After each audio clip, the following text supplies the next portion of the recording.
Let's dive into the discussions shaping the nation. Thanks a lot, Cahir.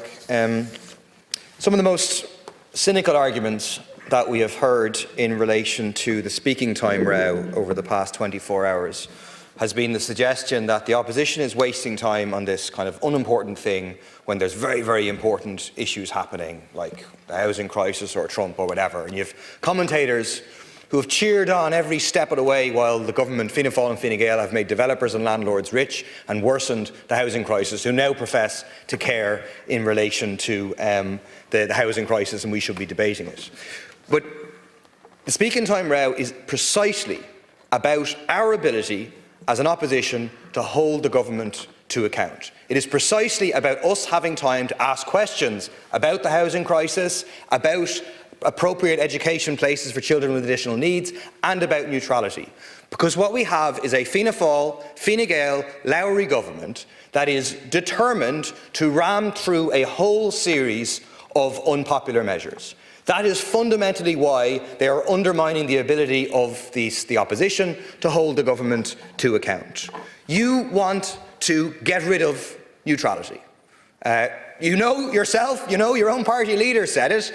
The triple lock is at the very core of our neutrality. You know that is going to be deeply unpopular, and therefore you are halving the time of Taoiseach's questions, you're cutting time in private members' time, you're cutting time for order business to stop the voice of opposition being heard in here so you can ram it through. I make a point Micheál Martin said yesterday repeatedly, not a single minute of speaking time has been taken off the opposition. Today, our group gets 13 minutes and 20 seconds in this debate.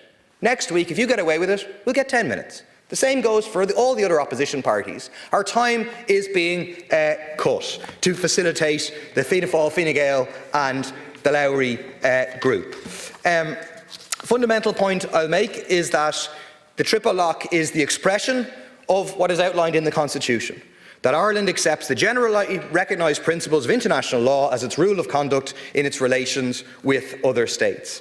That means that under Irish and international law, the only two situations where it's legal to use military force is in self-defence or under a UN mandate. And it's a joke that the government wants to get rid of the triple lock but still say, don't worry, we're going to operate within the UN Charter. The UN Charter is what is outlined precisely in the triple lock. For at least 65 years, from the Defence Amendment Act 1960 said clearly an international force or body established by the Security Council or the General Assembly is what an international United Nations force needed. And that's a core meaning of Irish neutrality, rooted in the colonial past and present of this island.